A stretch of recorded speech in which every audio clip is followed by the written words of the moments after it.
ومن سيئات أعمالنا من يهده الله فلا مضل له ومن يضلل فلا هادي له وأشهد أن لا إله إلا الله وحده لا شريك له وأشهد أن محمدا عبده ورسوله. أعوذ بالله من الشيطان الرجيم. بسم الله الرحمن الرحيم. يا أيها الذين آمنوا اتقوا الله حق تقاته ولا تموتن إلا وأنتم مسلمون. بسم الله الرحمن الرحيم.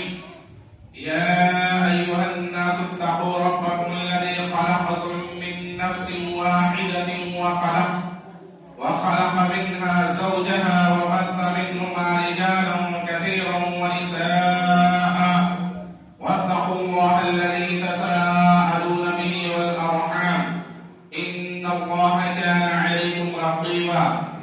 أعوذ بالله من الشيطان الرجيم. يا أيها الذين آمنوا اتقوا الله وقولوا قولا سديدا يصلح لكم أعمالكم ويغفر لكم ذنوبكم ومن يطع الله ورسوله فقد فاز فوزا عظيما. أما بعد فإن خير الحديث كتاب الله وخير الهدي هدي محمد صلى الله عليه وسلم وشر الأمور محدثاتها وكل محدثة بدعة وكل بدعة ضلالة وكل ضلالة في النار. أعوذ بالله من الشيطان الرجيم. بسم الله الرحمن الرحيم. قاف والقرآن المجيد بل علموا أن جاءهم منذر منهم فقال الكافرون هذا شيء عجيب أإذا متنا وكنا ترابا ذلك رجع بعيد قد علمنا ما تنقص الأرض منهم وعندنا كتاب حفيظ بل كذبوا بالحق لما جاءهم فهم في أمر مريج. أولم ينظروا إلى السماء فوقهم كيف بنيناها وزيناها وما لها من فروج والأرض مددناها وألقينا فيها رواسي وأنبتنا فيها من كل زوج بهيج تبصرة وذكرى لكل عبد منيب. ونزلنا من السماء ماء مباركا فأنبتنا به جنات وحب الحصيد والنخل باسقات لها طلع نضيد رزقا للعباد وأحيينا به بلدة ميتا وكذلك الخروج. كذب قولهم قوم نوح وأصحاب الرس وثمود وعاد وفرعون وإخوان لوط وأصحاب الأيكة وقوم تبع كل كذب الرسل فحق وعيد. أفعينا بالخلق الأول بل هم في لبس من خلق جديد. وقال الله تبارك وتعالى. أعوذ بالله من الشيطان الرجيم. يا أيها الذين آمنوا كتب عليكم الصيام كما كتب على الذين من قبلكم لعلكم تتقون أياما معدودات فمن كان منكم مريضا أو على سفر فعدة من أيام أخر وعلى الذين يطيقونه فدية طعام مسكين فمن تطوع خيرا فهو خير له وأن تصوموا خير لكم إن كنتم تعلمون. قال النبي صلى الله عليه وسلم من صام رمضان إيمانا واحتسابا غفر له ما تقدم من ذنبه. برادران اسلام، حاضرین جمعہ، دینی ملی بھائیوں، دوستوں اور بزرگوں، تمام قسم کی تعریفات توصیفات خالق کائنات مالک ارض و سما کے لائق و زیبا ہے، جس نے بنی و انسان کو اس دار فانی کے اندر اشرف المخلوقات کے لقب سے نوازا اور ہمارے انبیاء کرام کو مبعوث فرمایا۔ درود و سلام نازل ہو جناب محمد عربی رسول اللہ صلی اللہ علیہ وسلم پر۔ حضرات، آپ کے سامنے سورہ توبہ کی چند آیتیں تلاوت فرمائی ہیں۔ اللہ رب العزت فرماتے ہیں یا ایھا الذین آمنوا کتب علیکم الصیام کما کتب علی الذین من قبلکم لعلکم تتقون۔ کہ اے ایمان والو، روزہ تم پر فرض کیا گیا ہے جیسا کہ پچھلے امتوں پر فرض کیا گیا تھا، تاکہ تم متقی اور پرہیزگار بن جاؤ۔ محترم سامعین کرام، روزہ اس کے معنی ہوتا ہے چپ رہنا، خاموش رہنا، اور اصطلاح میں کہتے ہیں طلوع آفتاب سے لے کر غروب آفتاب تک کھانے پینے اور دیگر شہوات سے رکے رہنا، اس کا نام روزہ ہے۔ اور یہ روزہ صرف امت محمدیہ پر فرض نہیں، بلکہ اس سے پہلے جتنی امتیں گزر چکی ہیں سب پر فرض کیا گیا تھا۔ اس کی صورت کیا تھی حدیث میں نہیں ملتا، بلکہ بس صرف اتنا ہی ملتا ہے کہ یہود و نصارہ عاشورہ کا روزہ رکھتے تھے۔ اللہ کے رسول صلی اللہ علیہ وسلم جب مکہ سے ہجرت کر کے مدینہ منورہ تشریف لے گئے اور وہاں کے لوگوں کو روزہ رکھتے ہوئے دیکھا تو اللہ کے رسول صلی اللہ علیہ وسلم نے پوچھا تو انہوں نے بتایا کہ اس دن حضرت موسیٰ علیہ السلام کو اور ان کے قوم کو فرعون سے نجات دلایا تھا، اس خوشی کی بنا پر ہم لوگ روزہ رکھتے ہیں۔ تو اللہ کے رسول صلی اللہ علیہ وسلم نے فرمایا کہ ہمارا تعلق موسیٰ علیہ السلام سے تم سے زیادہ ہے، اس لیے ہمارا حق بنتا ہے کہ ہم روزہ رکھیں۔ چنانچہ اللہ کے رسول صلی اللہ علیہ وسلم روزہ رکھے اور صحابہ کرام کو بھی حکم دیا روزہ رکھنے کی۔ اور اسی طرح حضرت داؤد علیہ السلام کے بارے میں آتا ہے کہ وہ ایک دن روزہ رکھتے اور ایک دن افطار کرتے۔ ان کا سب سے اچھا روزہ بنا گیا ہے کہ ایک دن روزہ رکھتے اور ایک دن افطار کرتے۔ اور اسی طرح پچھلی امتوں کے تعلق سے تورات انجیل میں بھی پایا جاتا ہے کہ روزہ ایک ایسی عبادت ہے کہ اللہ رب العالمین نے اپنے بندوں پر فرض کیا۔ اس کا بتانے کا مقصد یہ ہے کہ یہ امت محمدیہ یہ صرف نہ سوچے کہ روزہ صرف امت محمدیہ ہی پر فرض ہے، بلکہ اس سے پہلے جتنی بھی امتیں گزر چکی ہیں تمام ان لوگوں پر فرض کیا گیا تھا۔ اور یہ انسان کی ایک فطرت ہوتی ہے کہ جب دیکھتا ہے کہ یہ کام پہلے لوگ کر چکے ہیں تو لوگ اس کو کرنا گوارا کرتے ہیں۔ محترم سامعین کرام، یہ روزہ جو ہے ایک بار میں فرض نہیں ہوا، بلکہ کئی مراحل میں روزہ فرض ہوا۔ اللہ کے رسول صلی اللہ علیہ وسلم پہلا مرحلہ جو تھا، اللہ کے رسول صلی اللہ علیہ وسلم ہر مہینہ میں 3 دن روزہ رکھتے اور صحابہ کرام بھی آپ کے پیچھے 3 دن روزہ رکھتے تھے۔ اس کے بعد آپ صلی اللہ علیہ وسلم جب مکہ سے ہجرت کر کے مدینہ چلے گئے اور وہاں کے لوگوں کو عاشورہ کا روزہ رکھتے ہوئے جیسا بھی میں نے بیان کیا پایا تو اللہ کے رسول صلی اللہ علیہ وسلم نے عاشورہ کا روزہ رکھنا شروع کیا اور لوگوں کو حکم بھی دیا۔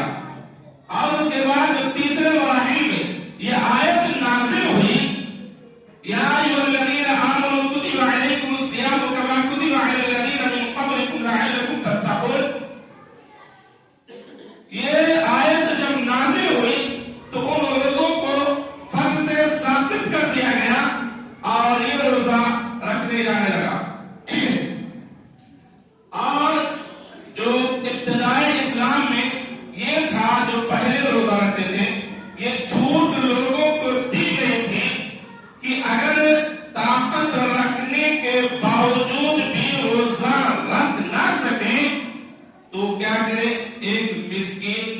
فدیہ دے.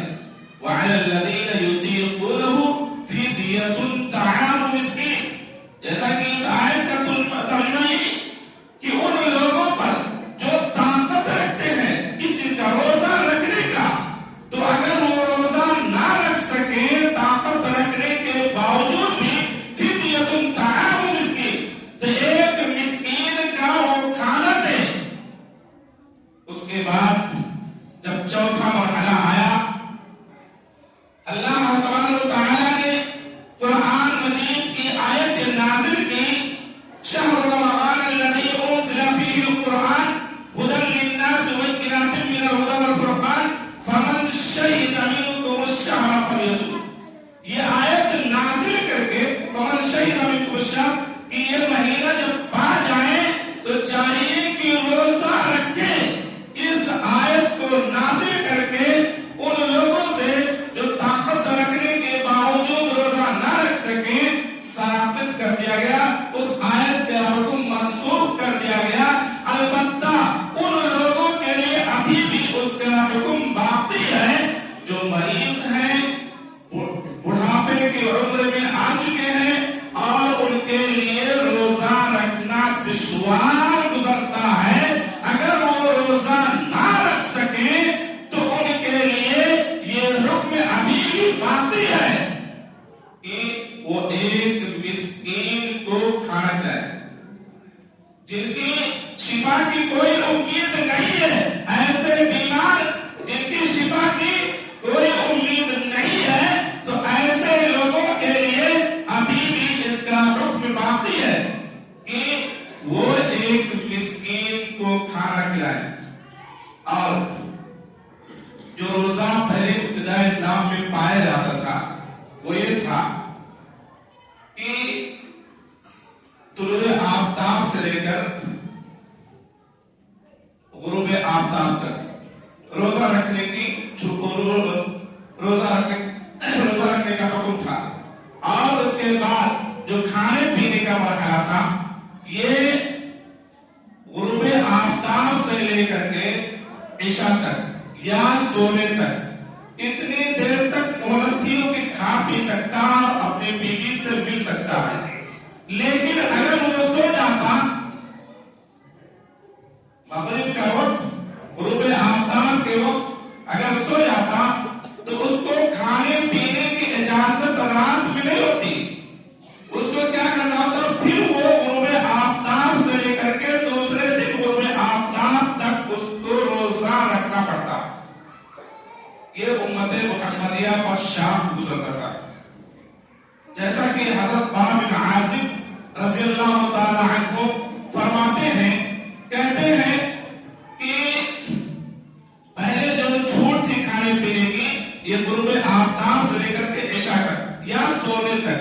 اگر سو جاتا اس کے بعد وہیں سے روزہ شروع ہو جاتا. لیکن فرماتے کہتے کہ ایک صحابی رسول قیس بن سرما رضی اللہ تعالی عنہ روزہ سے تھے اور وہ جب گھر آئے افطار کا وقت تھا، اپنی بیوی سے کہتے ہیں کہ ہے گھر میں کچھ کھانے کی چیزیں؟ وہ کہہ رہی ہے کچھ نہیں ہے، البتہ جا رہی ہوں کہیں سے لا کر دیتی ہوں. اتنے میں وہ سو گئے، وہ باہر ہو گئی کہ کچھ لا کر کے دے دے اور کھا لے. لیکن جب واپس لوٹتی ہے تو دیکھتی ہے کہ قیس بن سرما رضی اللہ تعالیٰ عنہ یہ سو جاتے ہیں.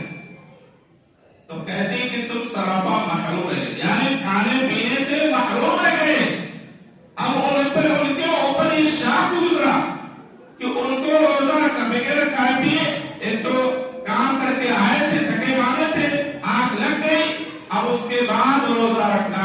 دوسرے دن وہ بے ہوش گر پڑے. یہ باتیں اللہ کے رسول صلی اللہ علیہ وسلم تک پہنچتی ہے. اللہ کے رسول صلی اللہ علیہ وسلم کے پاس جب پہنچتی ہے تو یہ آیت نازل ہوتی ہے، وَحِيلَ لَكُمْ لَيْلَةَ الصِّيَامِ الرَّفَثُ إِلَىٰ نِسَائِكُمْ هُنَّ لِبَاسٌ لَكُمْ وَأَنتُمْ لِبَاسٌ لَهُنَّ. کہ رمضان کی راتوں میں تمہاری بیوی سے صحبت کرنا حلال کر دیا گیا ہے، اور ساتھ ہی ساتھ یہ بھی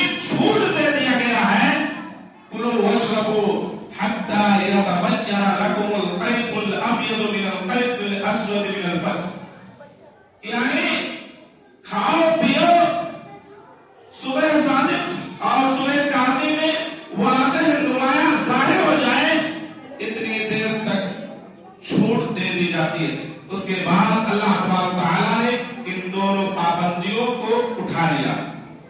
روزہ ایک عظیم عبادت ہے اور یہ جو مہینہ چل رہا ہے رمضان المبارک کا مہینہ چل رہا ہے اس کی بہت بڑی عظمت ہے, بہت بڑی فضیلت ہے.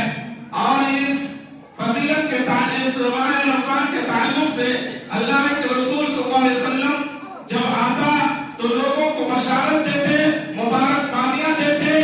جیسا کہ حدیث میں آتا ہے اللہ کے رسول صلی اللہ علیہ وسلم فرماتے ہیں اتاکم رمضان, تمہارے پاس رمضان آ چکا ہے.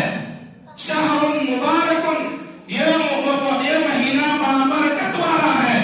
فرض اللہ عز وجل علیکم صیامہ, اللہ تبارک و تعالی نے تمہارے اوپر اس کے روزے فرض کیے گئے ہیں. تفتح فیہ ابواب الجنہ, اور جنت کے دروازے اس کے کھول دیے جاتے ہیں اس مہینے میں. وتغلق فیہ ابواب الجحیم, اور اس مہینے میں جہنم کے دروازے بند کر دیے جاتے ہیں. وتغل فیہ مردۃ الشیاطین, اور سرکش شیطانوں جناتوں کو زنجیروں میں جکڑ دیا جاتا ہے. یہ مہینہ نہایت ہی عظمت والا مہینہ, نہایت ہی مقدس والا مہینہ ہے, بابرکت والا مہینہ ہے. یہ ایسا مہینہ ہے جس کے آنے سے رحمت کے دروازے کھول دیے جاتے ہیں, جنت کے دروازے کھول دیے جاتے ہیں, جہنم کے دروازے بند کر دیے جاتے ہیں, سرکش شیاطینوں کو جکڑ دیا جاتا ہے. اور یہ ایسا مہینہ ہے کہ اللہ تبارک و تعالی نے جنت میں ایک ایسا دروازہ جو خصوصی طور پر اس مہینہ میں روزہ رکھتے ہیں ان لوگوں کے لیے مقرر کر رکھا ہے اس مہینے میں کہ اسی دروازے سے لوگ جائیں گے. اور یہ وہ مہینہ ہے کہ اللہ تبارک و تعالی مسلمانوں کو جہنم سے آزاد کرتا ہے, جہنم سے آزاد کرتا ہے. یہ مہینہ ہمیں ملا ہوا ہے, نصیب ہوا ہے, تو ہمیں چاہیے کہ ہم اس مہینے میں روزہ رکھیں, زیادہ سے زیادہ عبادت کریں, قرآن کی تلاوت کریں. آپ جان لیجیے یہی روزہ قیامت کے دن شفاعت کرے گا. جیسا کہ اللہ کے رسول صلی اللہ علیہ وسلم نے فرمایا الصیام والقرآن یشفعان للعبد یوم القیامہ. یقول الصیام اے ربی منعت الطعام والشہوات, روزہ اور قرآن قیامت کے دن بندے کے بارے میں شفاعت کرے گا, کہے گا اے میرے رب, میں نے اسے کھانے پینے سے روک رکھا تھا, دیگر شہوات سے روک رکھا تھا, فشفعنی فیہ, تو میری شفاعت اس بندے کے بارے میں قبول فرما. اور اسی طرح وَيَقُولُ الْقُرْآنُ, اور قرآن فرمائے گا منعنہ النوم باللیل, فرمائے گا, کہے گا کہ میں نے اس آدمی کو رات کے سونے سے روکے رکھا تھا, رات کی تلاوت کیا کرتا تھا. فشفعنی فیہ, تو میری شفاعت اس کے بارے میں قبول فرما. اللہ کے رسول صلی اللہ علیہ وسلم فرماتے فیشفعان, کہ ان دونوں کی شفاعت قبول کر لی جائے گی اگر آپ روزہ رکھتے ہیں اور اسی طرح قرآن کی تلاوت کرتے ہیں. یہ جان لیجیے یہ آپ کے لیے باعث شفاعت بنیں گے, باعث نجات بنیں گے, یہ آپ کے بارے میں شفاعت کریں گے. لہذا ہمیں چاہیے کہ ہم اس میں روزہ رکھیں اور اسی طرح قرآن کی تلاوت کریں, زیادہ سے زیادہ قرآن کی تلاوت کریں. اور جان لیجیے سلف صالحین جب مہینہ آتا, رمضان المبارک کا مہینہ آتا, تو قرآن کی تلاوت میں اپنا وقت صرف کر دیتے تھے. حافظ ابن عساکر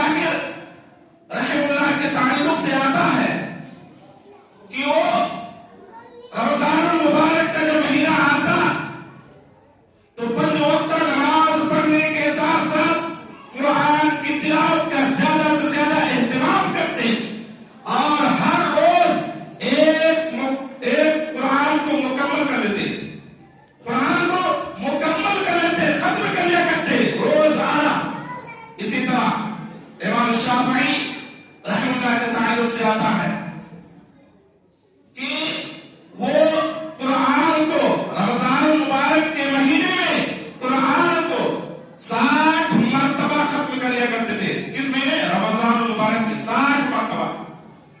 اور امام قتادہ رحمہ اللہ کے تعلق سے آتا ہے کہ وہ 7 دن عام دنوں میں 7 دن میں قرآن کو مکمل کر لیا کرتے تھے.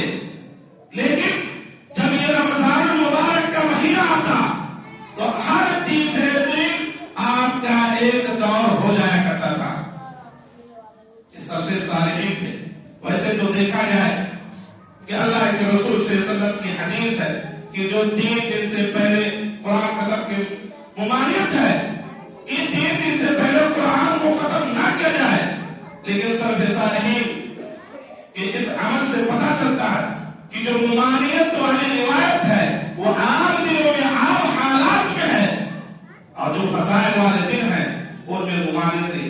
کیونکہ یہ مہینہ جو برکت والا مہینہ ہے اس میں زیادہ سے زیادہ عبادت کیجیے, زیادہ سے زیادہ قرآن کی تلاوت کیجیے. یہ قرآن آپ کا ساتھی بنے گا, آپ کی شفاعت کرے گا. اقرأوا القرآن فإنه يأتي يوم القيامة شفيعا لأصحابه. اللہ کے رسول صلی اللہ علیہ وسلم نے فرمایا کہ آپ قرآن کی تلاوت کرو, یہ قرآن قیامت کے دن آپ کے لیے شفاعت کرے گا, آپ کا ساتھی بنے گا. یہ قرآن آپ ہمیشہ تلاوت کیا کریں. قرآن جانتے ہیں کہ کتنی فضیلت قرآن کی, بہت زیادہ فضیلت ہے. عام دنوں میں تو اس کی فضیلت ایک ہاتھ میں 10 ہے, لیکن یہ جو مہینہ ہے اس میں اور زیادہ, اس میں اور زیادہ آپ کو قرآن کی تلاوت کا جو کرتے ہیں اس پر نیکیاں ملے گی. اور رمضان مبارک کے تعلق سے جو فضیلت آئی ہوئی ہے, جیسا کہ ایک صحابی رسول اللہ کے رسول صلی اللہ علیہ وسلم کے پاس آتے ہیں اور کہتے ہیں اللہ کے رسول صلی اللہ علیہ وسلم مجھے ایک ایسا عمل بتلا دیجیے جس پر عمل کرو اور جنت میں چلا جاؤ. اللہ کے رسول صلی اللہ علیہ وسلم فرماتے ہیں تعبد اللہ ولا تشرک به شیئا وتقیم الصلاة المکتوبہ وتصوم رمضان. اللہ کے رسول صلی اللہ علیہ وسلم فرماتے ہیں کہتے ہیں تم اللہ تبارک و تعالی کی عبادت کرو اور اس کے ساتھ کسی کو شریک نہ ٹھہراؤ. اور اس کے بعد اللہ کے رسول صلی اللہ علیہ وسلم فرماتے ہیں کہتے ہیں 5 وقت نماز قائم کرو وتؤدي الزکات المفروضہ, اور جو زکات فرض ہیں انہیں ادا کیا کرو وتصوم رمضان, اور رمضان کے روزے رکھو. وہ آدمی جانے لگا اور کہنے لگا واللہ لا ازید ولا انقص, کہا کہ اللہ کی قسم میں اس سے زیادہ نہیں کروں گا نہ کم. اللہ کے رسول صلی اللہ علیہ وسلم جب وہ صحابی جانے لگا, وہ آدمی جانے لگا, اللہ کے رسول صلی اللہ علیہ وسلم صحابہ کرام سے فرماتے ہیں کہتے ہیں من سرہ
ہمیں چاہیے کہ یہ جو مہینہ ملا ہے ہم اس کی قدر کریں اور اس مہینے کی قدر کریں، اور اس کے ساتھ ساتھ جھوٹ وغیرہ، یہ جو جھوٹ بولتے ہیں، گالی گلوچ کرتے ہیں اور غیر محرم کی طرف دیکھتے رہتے ہیں، یہ چھوڑ دیں، ورنہ آپ کا روزہ برباد ہو جائے گا، آپ کا روزہ ضائع ہو جائے گا، برباد ہو جائے گا۔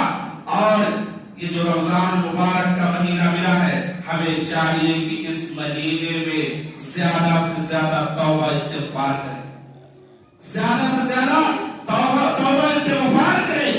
ایک آدمی، ایک گنہگار آدمی جب اپنے گناہوں پر نادم ہوتا ہے، شرمندہ ہوتا ہے اور اپنے رب سے رو کر گڑگڑا کر کے اپنے گناہوں کی مغفرت مانگتا ہے تو اللہ تبارک و تعالی خوش ہوتا ہے اور یہ فرشتوں سے فرماتا ہے، کیا میرے بندے کو پتا ہے کہ اس کا ایک رب ہے جو اس کے گناہوں کی پکڑ کرتا ہے اور اس کے گناہوں کی مغفرت فرماتا ہے؟ اللہ تبارک و تعالی فرماتا ہے اگر آدمی گناہوں کی مغفرت معافی مانگتا ہے تو اللہ تبارک و تعالی اس کے گناہوں کو معاف فرما دیتا ہے۔ آپ اپنے رب کے بارے میں کیا خیال ہے؟ آپ کو اپنے رب کے بارے میں کیا خیال ہے؟ ایسے شخص کے بارے میں جس نے ایک سجدہ نہیں کیا پھر بھی اللہ تبارک و تعالی نے اسے جنت میں داخل کر دیا۔ آپ کو اپنے رب کے بارے میں کیا خیال ہے؟ اس زانیہ، اس فاحشہ عورت کے بارے میں کہ اس کے گناہوں کی مغفرت کر کے اللہ تبارک و تعالی نے جنت میں داخل کر دیا۔ آپ کو اپنے رب کے بارے میں کیا خیال ہے؟ اس شخص کے بارے میں جو 100 آدمیوں کا قاتل تھا، اللہ تبارک و تعالی نے اسے بھی جنت میں داخل کر دیا۔ اللہ تبارک و تعالی نے جب دیکھا کہ وہ اپنے گناہوں پر نادم ہے، شرمندہ ہے اور توبہ استغفار میں مخلص اور سچے ہیں، تو اللہ رب العالمین نے ان کے گناہوں کی مغفرت فرما کر کے انہیں جنت میں داخل کر دیا۔ تو لہذا ہمیں چاہیے کہ رمضان المبارک کا جو مہینہ ملا ہے ہم اس کے زیادہ سے زیادہ توبہ استغفار کریں، توبہ و استغفار کریں۔ توبہ استغفار کریں گے تو آپ کے برائیوں کو اللہ تبارک و تعالی نیکیوں میں بدل دے گا۔ الا من تاب وآمن وعمل صالحا فاولئک یبدل اللہ سیئاتہم حسنات۔ جس نے توبہ کیا، نیک عمل کیا، اللہ تبارک و تعالی اس کے گناہوں کو نیکیوں میں بدل دے گا۔ اور جان لیجیے اللہ کے رسول صلی اللہ علیہ وسلم نے فرمایا التائب من ذنب کمن لا ذنب۔ اللہ کے رسول صلی اللہ علیہ وسلم نے فرمایا کہ گناہوں سے توبہ کرنے والا ایسا ہے جیسے اس نے گناہ ہی نہیں کیا، اس کے پاس کچھ بھی گناہ نہیں، گناہوں سے بری ہو جاتا ہے۔ اور جو توبہ نہیں کرتا ہے تو جان لیجیے اللہ تبارک و تعالی ایسے شخص کے بارے میں کہا وَمَن لَّمْ يَتُبْ فَأُولَٰئِكَ هُمُ الظَّالِمُونَ۔ جو لوگ توبہ نہیں کرتے ہیں، استغفار نہیں کرتے ہیں، وہی لوگ ظالم ہیں، اپنے نفس پر ظلم کرنے والے ہیں۔ وقت تو ختم ہو چکا ہے، اسی بات پر میں اپنی تقریر کو ختم کر رہا ہوں۔ آخر میں اللہ تبارک و تعالی سے دعا ہے کہ ہم تمام مسلمانوں کو اس مہینے میں زیادہ سے زیادہ عبادات کرنے کی توفیق عنایت فرمائے، آمین۔ وآخر دعوانا ان الحمد للہ رب العالمین۔ بارک اللہ لنا ولکم فی القرآن العظیم ونفعني وإياكم بما فيه من الآيات والذكر الحكيم إنه تعالى جواد كريم قريب ورؤوف رحيم۔